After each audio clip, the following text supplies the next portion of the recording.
Alright, it's been a minute since we played, so we're going to need to review our tasks here.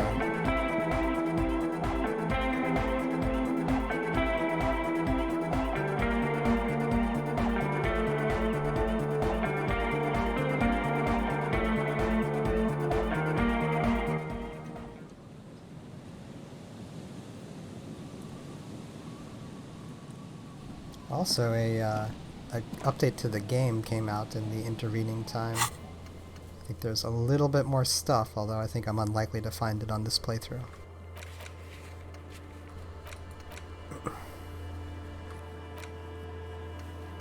We have helping Egghead with the beat. Talking about the pinhole in the universe with the dice maker. Roam the streets to sniff out comrades.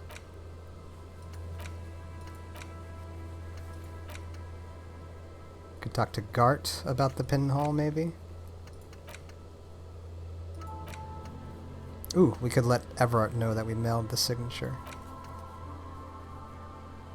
We could also talk to the scab leader. Okay, I think I have some ideas.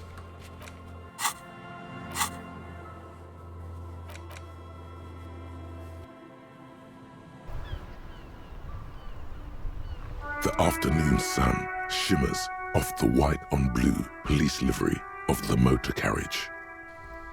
Wait, why am I even thinking about this? Wasn't I supposed to... Do something important? Something murder-related? There's always something important. Doesn't mean you can't take a moment to admire this piece of machinery. This is a Caprice Kanema, the Caprice Motor Corps follow-up to their highly successful workhorse, Caprice 40, and the answer to the Lum's racing breed, Ferv series. With its air-cooled, rear-mounted 12-cylinder compression ignition engine, driving the rear wheels through a 4-speed manual gearbox, the Kanema is able to reach 100 kilometers per hour in 13.5 seconds, and go on to a top speed of 180 kilometers an hour. Won't it roll over in the first sharp corner? The high center of balance is offset by a large battery bank mounted at the bottom of the cabin, feeding all the auxiliary systems and making the Kanema effectively a mobile power plant. This tech talk is really rubbing me the right way here. Due to a quite steep price tag, it is very unusual to see one in police livery. That machine really puts the loco back in locomotion. Very cool. Mm-hmm. You want to take a closer look? What's it packing there? 130. I reckon that's a 7-liter V12 there. That's what? 7-liter V12? 7.2. Supercharged. The lieutenant is trying to suppress a smug smile, unsuccessfully. Saying these words brings him immense joy. A fine machine. Yes. An extraordinary machine. There's gentleness in the lieutenant's voice as his eyes run over the vehicle's contours. It's nice and all, but why so modest? Put some zing into it. Flare it up. Slam it down. It's a bit girly right now. Fit it with some proper off-road components. You need to slam it, Kim. Make it more imposing. Sorry, I'm not following you. Lingo it up. Drop the ride 200 mil. Get the camber to frosty minuses. No, that's porno tuning. Wait, what about the spinners then, huh? Those spinners were elegant, sleek, radiant even. What you're suggesting is porno. Trust me, it's cool.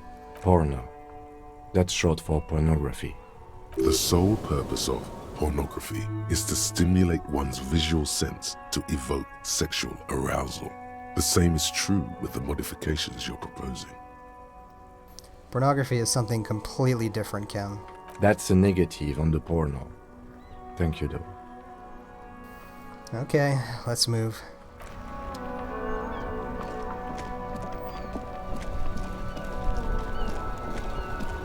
That's one brutal motor carriage. Says the young man with piss faggot written on his back. If I were a real skull now, I'd jack it, paint it in palm tree livery, then bottom light it, neon style. His companion wears a simple yet elegant slogan, "Fuck the world." A snazzy, shit-ripped skullmobile like this would make a fine trophy. We could, hang fucking shrunken heads from the side mirrors. Cops' heads. Scary tribal shit. Yeah, tribal shit. A cop carriage like this would have proper skull value. While I appreciate the interest you take in my brutal motor carriage, I have to stop you right there. The RCM takes threats directed at its property seriously. It's just theoretical work, Copper. No basis in reality. Man, if we were certified skulls right now... Skulls. Now there's a strong organizational title. Who are you? I can tell you who we're not, cop. We're not snitches or skulls. Which is not to say that the skulls are bitches and... On the contrary. The part of this presentation you want to take home with you, cop man, is we're not part of the skulls yet. Okay then, let's indulge in some intellectual exchange. These young men seem eager to share their beliefs. Who are the skulls? You don't know? What kind of cop are you? It's not a question. Don't get into it. I'm so glad you asked. The question was rhetorical. The skulls are the most vicious gang of the Besmertne. Besmatine, or the Besmati, the Immortals, are West River Sholian crime syndicates. The nastiest bunch of psychos ever. Jacking carriages and getting into high-speed chases. Possessing an infinite amount of fuck-all swagger, infamous for their non-verbal modus operandi. Nonverbal. If a skull spots you, he will pull out his dagger and stab you without saying a word. The lieutenant's voice is as calm as usual, a testament to the violence and death he's witnessed through the sight of his firearm. They usually occupy the burnt-out quarter in Jamrock, or you can find them loitering around their brightly painted bottom-lighted vehicles. I can't wait to become a skull. Bottom lights are wretched aggressive. No, they really aren't. It's porno tuning.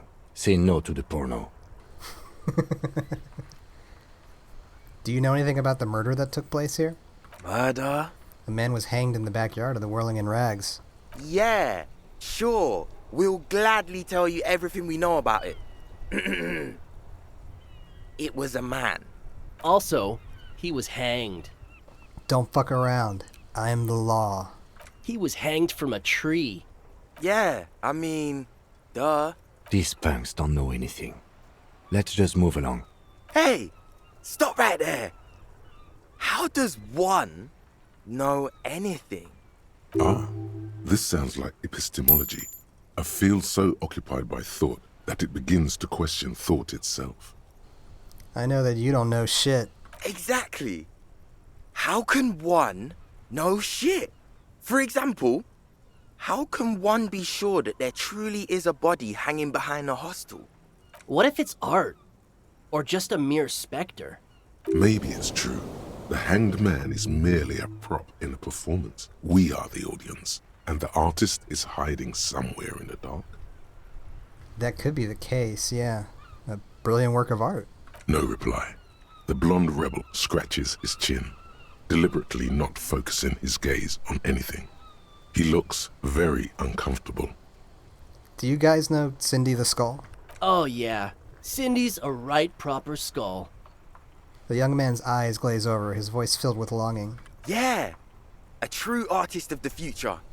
Just like Arno van Eyck. By the way, if you see Cindy, give her our regards. For all their nihilistic posturing, these young men are not lacking in youthful idealism. Odd, there isn't a hint of hate in them. It's like they're piss and fuck the world out of some kind of moral obligation. The lieutenant on your left is unusually lenient toward them. I see you kids are into anodic dance music. Oh man, yeah. We're not fucking kids, man. Be wary of the abyss. His blonde friend adds ominously and points to his temple. Why? Probably because of how non-verbal their mode of operation is going to be. It's a threat.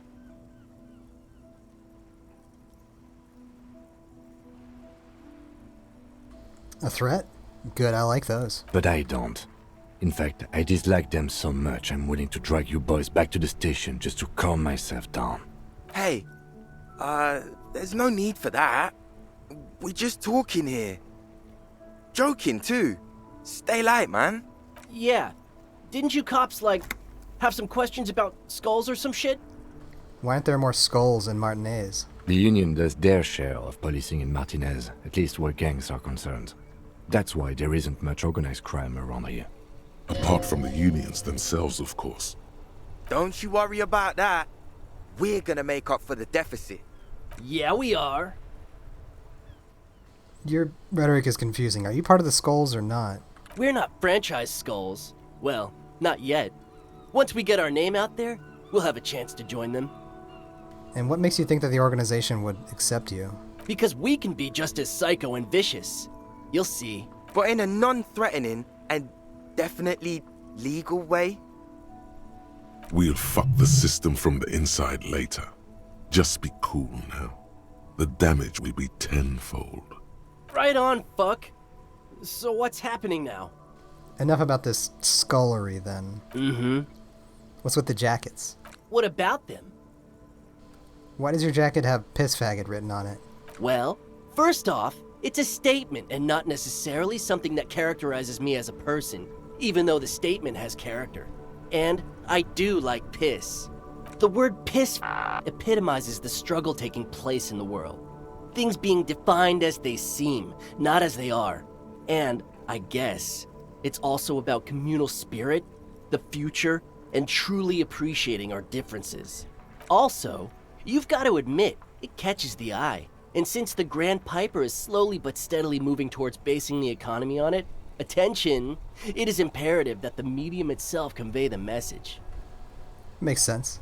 What I mean by this is, we are all piss and that the world is inherently meaningless. It seems that the young man has a certain expertise in at least one field, even if it's rather narrow. And what about you? Why do you have "fuck the world" written on your jacket? Like I said before, many men keep searching for the one, for so-called true love, which is actually just obsession masquerading as kinship. The thrill of the chase, the hollowness that fills your chest cavity after catching it. I'm wondering if the poetics come with the jacket, or are they derived from something else entirely? To catch a fish, you'll need to hurl the lure many times, and even then it isn't certain that you'll get anything. If you blow up the lake, though, Blow it up. you get more fish in a shorter time. And, for time is of the essence and fleeting ever so quickly, one must think of a way to fuck the whole world and not get caught up in fucking someone.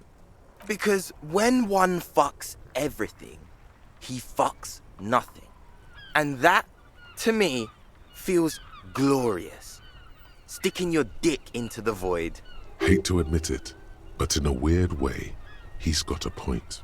Is it a coincidence that here we have two badass jackets and two badass cops? Hey, Kim, Yes? do you think it's a coincidence? What is? There are two of us and two of these jackets. What are you implying? Which one would you wear? I'm not sure I understand you, detective. Are you more of a piss faggot or a fuck the world kind of guy? Neither. Come on, Kim, it's just a mental exercise. Fine, if only to end this discussion. Theoretically, if I were a juvenile delinquent, if I were to already be down that path, I think piss is the stronger of the two statements. That works. I feel like more of a fuck the world kind of guy. Seems about right, especially considering your heroic exit attempts. That's an origin story for a dynamic duo right there. So are we done here? Or you don't need us around for your secret whisper party, do you? Ooh, that's a red check that we're probably not going to get. Ask for the jackets for yourself and the lieutenant.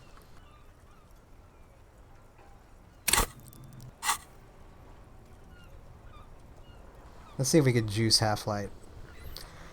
Well, talking with you has definitely been something.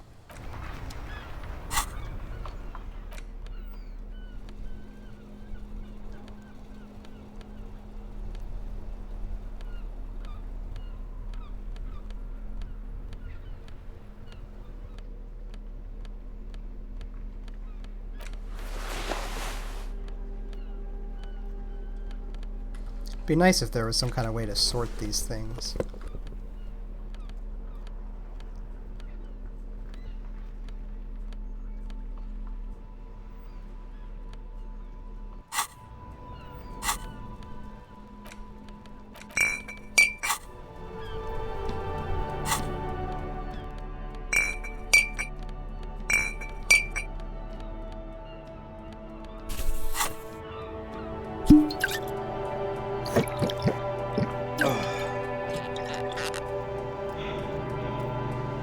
That ride is fucking lightning. Hey, piss. Look who it is. Shrunken cophead material. Ask for the jackets for yourself and the lieutenant. No, no, no. Don't ask anything. Be subtle and scary. The boys dream about being skulls. Use that. Boys, with those jackets, you're gonna be the Skull Kings in no time. What? No! Skulls don't have kings. I think. And we're not even in yet. Yeah, man, keep your voice down. Skulls don't take it lightly when folks pretend to be them. We're not even prospects yet. Prospect must be a hierarchical term. Probably in the lower end. Not even prospects and already aspiring to be kings. Wow, you boys are ambitious. Only prospects and already planning a coup in the skulls. You're destined to go far. He gets it. Passive-aggressive flattery. Shut the fuck up. Are you trying to get us killed? Now bring it to the jackets and, yes, start shouting. Yes, we want to be a cool Killer Skulls too, like you guys, but we don't have skull jackets. Please be quiet. What? What do you want? The jackets? Not much is left of the nihilistic rebel at this point. The young man before you is scared out of his mind. You got it. No need for cruelty. You offer us your jackets like that? Well, it'd be impolite to refuse. Oh, man. Okay. I get it. Skulls don't really wear slogans anyway. This was stupid. Fuck.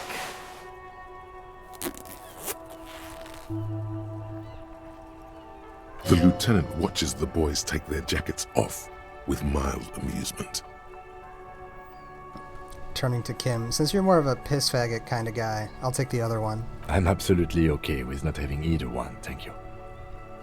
Why not? They're a pair. We could really raise hell. Go undercover. Hard. This case doesn't require us to go undercover or raise hell. In fact, I don't think the jackets will be useful at all. I just wanted them to not have them anymore. Cold-hearted cop. Still, it's good to know we have a pair, in case the need arises. The need will not arise. The jackets are meant to complete each other. If a man was standing alone on a street corner with his written on his back, it'd just be an individual that has taken a liking to urine. And fuck the world, all on its own, is, frankly, generic. I don't know, Eric. It's cold out. The dark-haired young man just stands there, defeated. The wind blows. Yeah, let's get out of here. The cops fucked us.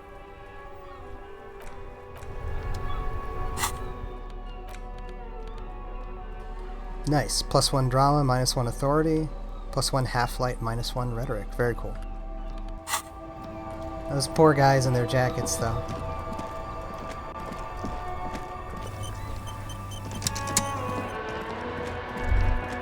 Damn, that felt good. Your heart's pounding nicely. You should tell people to fuck off more often. No, you shouldn't. You're an officer of the law. Kim, I think I should tell people to fuck off more often. It felt really good. Not as a general rule, but that one was justified. Better to get the lay of the land before telling people to fuck off. That means you should do it whenever you feel like someone's disrespecting your authority. Fuck yeah, motherfuckers. That's the spirit. Never forget. The whole world's a wooden house, and you're a goddamn flamethrower.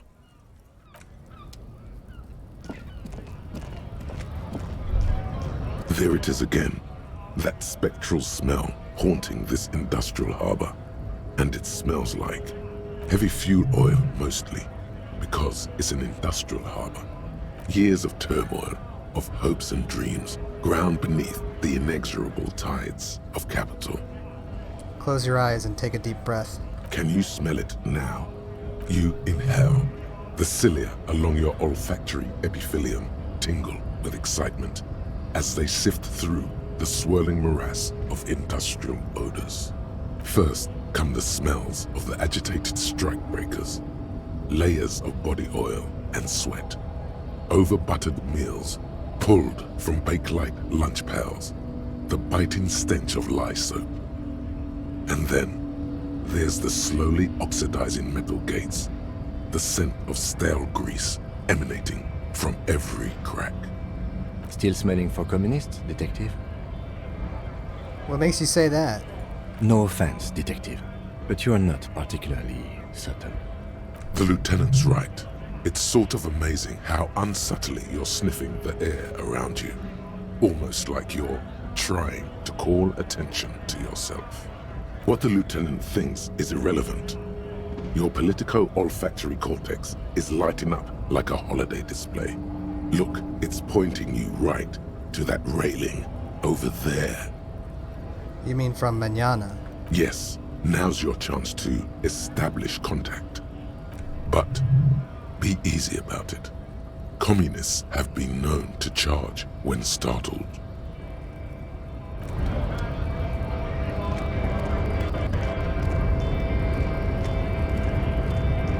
Hola, Wandering Man. How can I help you? Listen, brother, there's something important I need to talk to you about. What's that, boy? He tilts his head slightly. Now's your chance. Remember, communists are notoriously skittish, so it's best to insinuate your way in. I'm investigating a particular smell, one with revolutionary implications. Could be coming from one of the jam lorries. Cargo's been sitting out for a while. He sniffs the air and looks toward the roundabout. I'm looking for some people who know how to really grind a sausage, if you know what I mean. Have you tried a butcher shop? He looks at you with perfect equanimity. Okay, maybe it's time to abandon the subtle approach. What I'm trying to say is, I'm looking for communists. You know any? Ah, now I see. Can't say I'm surprised. You seem to take your communism seriously. Not a bad thing, mind you. It's good for a man to take time to think about the whole socio-political world picture. Oh, he certainly likes to take his time with things, especially when politics are at issue. So you've given up copying and now you're hunting comunistas. Care to say why? I'm on a sort of quest to develop my political potential, and I need their help. A fellow plains roamer in search of greater understanding. A classic story. I wish I could help. Unfortunately, I don't know many comunistas. Are you sure? You smell just like one. Didn't realize you could smell communism. But then, I've never studied the subject. You can smell all sorts of things. Fear, disgust, desire. Not communism, though. Maybe it's not taught in any of your so-called universities, but there's definitely something going on here. Ah, but you know, I did meet a genuine ideologo a few months ago. Perhaps he's your guy. Did he say that his name was Esteban by chance? Didn't say anything about his name. Wasn't this sort of encounter where names matter? What's an ideologo? You know, a guy with a theory. Someone who likes to pit his theory against other theories in deadly theory combat. How did you meet him? It was late one night as I was leaving the harbor. He was waiting on the corner in a bright white jacket. Classic Saramerizian style. He asked me for a light. We shared cigarettes. Then he asked me if I ever thought about getting into some of the extra physical branches of communism. See, All this political chit-chat is just an excuse to rip tar with strangers. Let's say we just skip right to the good part then. Sounds like he was trying to recruit you to the homosexual underground. I don't think so, Boyan. I took it to mean he was asking me to join some sort of underground cell. A very old-school organizing technique. The sort of thing comunistas used to do before the revolution. An extremely cool way to establish contact. Wish I'd thought of that. It was alright. A little like something out of a Vespertine spy novel, but I must respect the effort. Okay, how do I find this guy? I couldn't tell you. Once I declined his offer, we finished our cigarettes and he disappeared back into the night. Just before he melted into the shadows, he turned to me and said, "Remember Dobrava and Abadanais." And then he was gone. Who are Dobrava and Abadanais? I don't know. Guess not everyone remembers. What do you think it means? Been wondering about that myself. Some comunista inside talk could be. Not meant for the wider public. They love that kind of thing. You'd have to ask someone who knows the ideologo personally. Not to interfere in your personal errand, but it might have something to do with that passphrase Cindy mentioned earlier. Oh, right. Yeah, good thinking, Kim. The lieutenant nods. Just in time, the faithful partner arrives with the key that turns the lock. You two make a good pair. I salute you, Boyas, and wish you good fortune on this grand ideological quest. He tips his hat ever so slightly. The man whispers a jaunty tune. A coastal breeze ruffles his hair.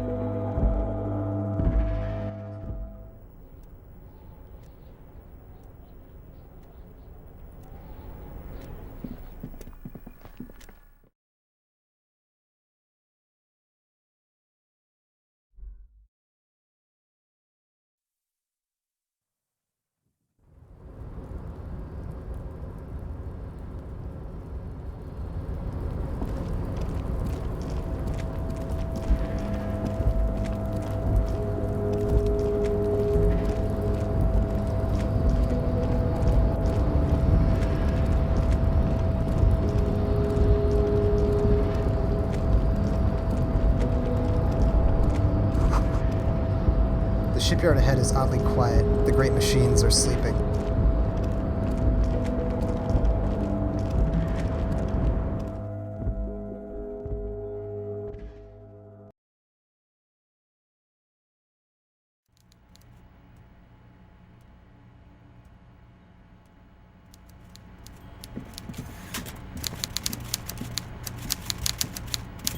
Mr. Dubois, every worker? He leans towards you, waiting for you to complete his sentence. Member of the board? That's right, Mr. Dubois. I see the socialist democratic fervor now burns in your heart, too. How can I help you today? It's done. I mailed the signatures you asked me to mail. The Golden Boy returns once more. Wonderful. Simply wonderful, Harry.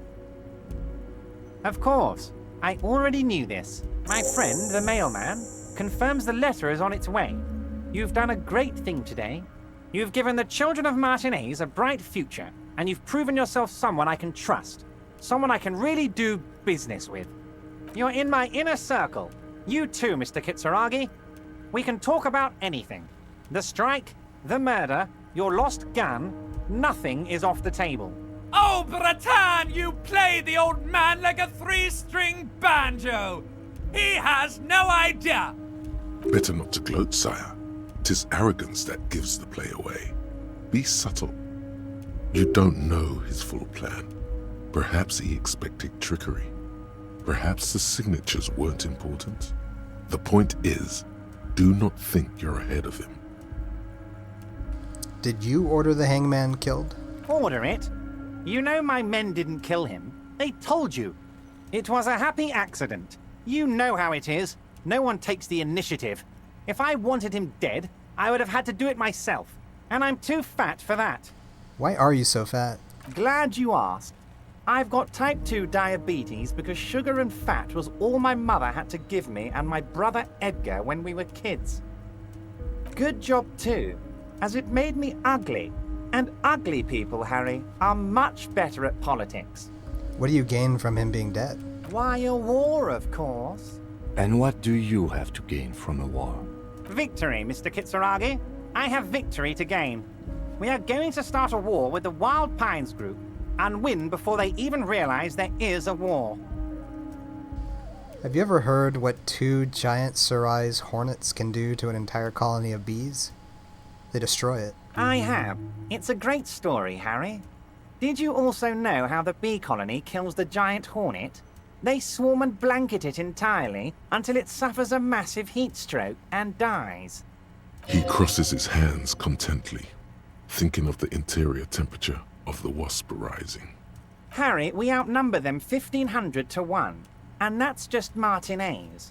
With all the unions in Revachol, and with public opinion on our side, we can hold off 2 men, or 15 men, or even 50 men.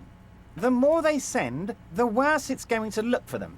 They made a huge mistake hiring those guys. No one likes foreign mercenaries. The leftists hate them, the fascists hate them, even the moralists think they're in bad taste. How's this connected to the strike? Harry, there is no strike, only war. Class war. Or, in business terms, a dawn raid. Or wait. Is that when you still pay them something? Because we won't do that. We're not going to give nothing. We're going to take Terminal B away from them. The roads, the gates, the containers, that big crane, even the damn coffee maker. We're going to take all of it for the people, and fuck Wild Pines. The word fuck rings like a gunshot from his mouth.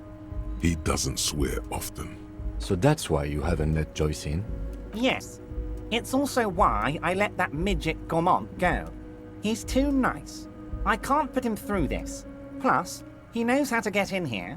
That woman can't tell her tits from her arsehole. She has no chance. Why are you telling me your plans? Because we're friends, Harry. Besides, it doesn't matter now. You can go tell her if you want. It won't change the course of events. We have a significant head start. It's already happening. The signatures I got. I know you plan to force them out with the construction noise. Harry, by now you should know I would never do anything tricky like that. However, if the construction noise and limited street access makes some people consider moving, well, let's just say there'll be freshly renovated buildings near the roundabout where those poor people can finally enjoy a significant uptick in quality of life. I'm talking real affordable workers' palaces. So the village is doomed. You were there, you saw the place, a wasteland. There's nothing left. But mark my words, officers. We are going to reset it. Reset. I have big plans for Martinez, and they do not include humans living in those pig sheds on the coast. That land will be used for municipal buildings and commerce. What do you mean? Harry, imagine a youth center supermarket church complex, employing hundreds, no, thousands of people. The coast will be lit up with enterprise and life. All those ruins out there turned into low-income housing. Harry, enough is enough. We're taking this district back. The war was 50 years ago, for God's sake. It's time to move on. Youth supermarket church complex. Do you really expect me to buy that? Yes, I do. I got the center, I got room for a retail complex, and in 4 years, I'll get the church too. The wheels are already turning, Harry. The wheels of progress. This post-war limbo, I won't stand for it. There are kids practically playing with their own feces out there. It cannot go on. There is true indignation in his voice when he speaks about the state of things, and even a touch of pain. And then there will be a giant statue of him towering above it all. Wait, but will you erect a statue to yourself? I'm not a symbolist, Harry. I'm a realist. My statue will be Martinez rebuilt. 5-story building complexes, kids off speed, and landowners in Azon hating me. That will be my statue. And yours. We're doing this together. You would look nice as a statue. Sounds like you got this. You can rely on my vote. Oh, I do, Harry. I really do. I'm gonna make the working man richer than Joyce Messier with that vote of yours. That's my job. Just like yours is to keep the peace. A true flash of anger in him as he thinks of her. So who killed the hanged man? No idea. Could have been his own mother for all I know. If you ever find the guy, give him a big fat kiss from Everard Clare. Couldn't have done it without him. He really doesn't know. How do you know it's a guy? I don't. I told you it could have been his own mother. I'm pretty sure it wasn't anyone from the Union. Maybe it was the mob. Or maybe he killed himself because he was a closet socialist. Truth is, I simply don't know. He really doesn't. How many of you guys are there in the Union? 2,372. Plus yours truly, of course. 2,373 is a sizable contingent for a labor organization in Revachol. And they're all well motivated, at least the ones you've seen. How are you going to fund your new independent harbor? Oh, you mean what sort of goods are going to be flowing through? How am I going to replace all the contacts we'll lose once the poo-poo hits the fan? The clients who'll ditch us? Harry, we've thought of everything. Clients would take a well-known multinational conglomerate over a local mobster any day. You can't possibly hope to continue like you have. Clients will leave en masse. Sure, some will go, but mark my words. The company will be unpleasantly surprised to see how many of them stay loyal to Martinez and to the new competitive contracts we can offer. With renewed zeal sparked by communal ownership, the men will be shipping those containers double time. You'll be surprised to see how fast things go without parasites latching on. We'll have our hands free to pursue bold, exotic new revenue streams. Drug trafficking. Drug trafficking? Don't be stupid, Mr. Kitsuragi. There are perfectly legal, 100% ethical chemical factories on the Samaran Isola. You don't need to be colonialist about it.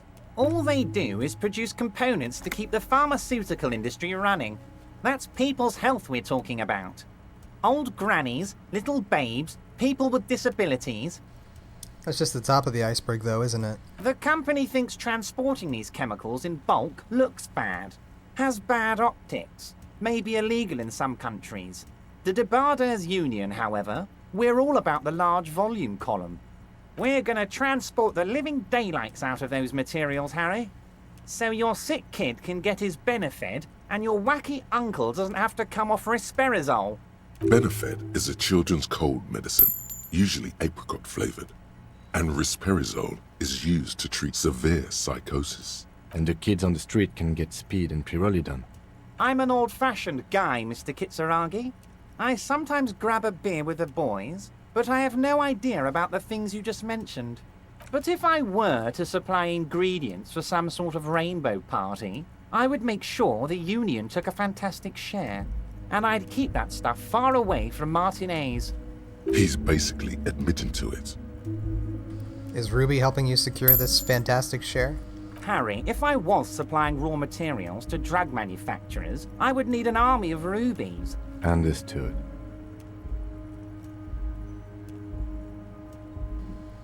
I have to admit, that's a well put together plan, and far removed from you. It's also far removed from my men and the people of Martinez who've put their trust in me. Anyway, let's not focus on the sensationalism of the drug trade. This hypothetical drug trade is all anyone ever seems to be interested in. It would only be a small part of the harbor's turnover, just like the harbor is, but a small part of Martinez. Go on. Let's look at the big picture. Martinez as a whole. There are little girls out there with dreams of making music. Young mothers who want to start businesses. Models who want to walk catwalks and steel welders who want to weld steel. I'm going to unite them all into one economic body. We're going to incorporate this place to Kingdom Come. Everyone's going to be in on the wealth, and everyone's going to pull their weight. Let's keep focusing on the drug trade. He was almost admitting to it. Hold on. I don't want to look at the big picture. I want to look at the drug trade you almost admitted to. No, Harry. That's boring. All right, it's gone. The hypothetical raw materials trade is off the table. It's such a small and insignificant slice of revenue, I'm cutting it. Boys, Harry felt queasy about it. We're not doing it. Can we talk about my beautiful incorporated Martinez and its many-sided business ventures now? This bold new vision of incorporated socialism I'm offering?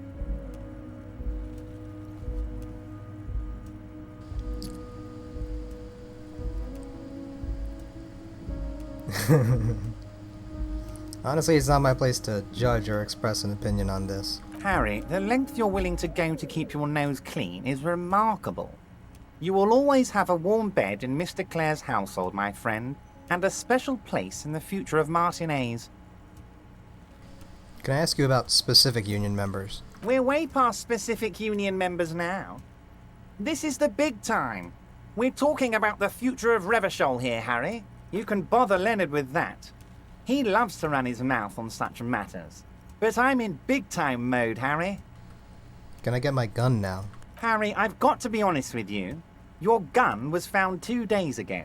Withholding this information weighed heavily on me. But it had to be done. Fine. Where is it? An old woman has it, and let me tell you, Harry, word on the street is she's a character. So watch out. This must be the woman who bought the gun from Roy. The one he described as terrifying. So the gun's still with the woman who bought it from Roy. Yes, the same one. I see you've done your research. The pawn shop made the gun easy to track. Crazy stuff, Harry. Selling your gun like that? Wild. Anyway, the neighbors of this old woman contacted my men because they trust me and the Debarders Union.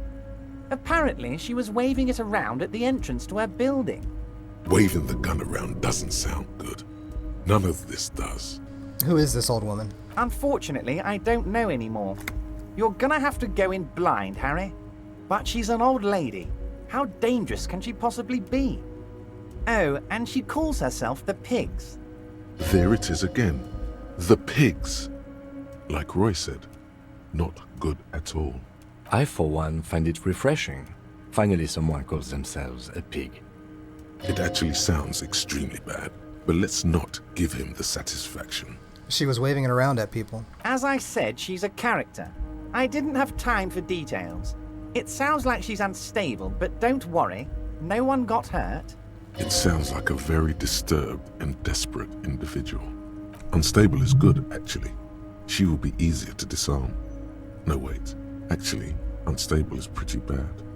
Can you set us up a meeting? I already have. Tonight, starting 10 o'clock, near the old fish market on the coast. The one on the boardwalk, a little past the fishing village. Be careful, Harry. I would never set you up for anything dangerous, but you did ask for this. Now, back to the fun stuff. She will be there from 2200 hours till 0200 hours. More fun stuff. Seems like we already have fun stuff to do. Yeah, that's it for now. Great, Harry, great. I think we have truly built a bridge between Martinez and Jamrock today. We have united the RCM and the Debarders Union. This has been so great. I'm sorry we don't have more fun things to do together, but if you ever feel like bouncing something off me, my door is always open. I'm gonna leave now, but we might talk later.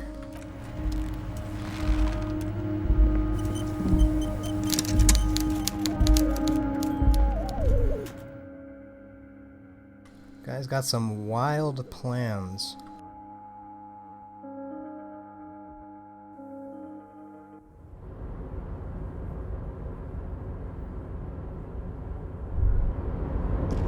Well, it looks like we have a couple of hours to kill before that meetup. And I think this is where I'm going to leave off for this one. We'll cut it a little bit shorter than our last couple of ones. And plenty of things to pick up on when we get back.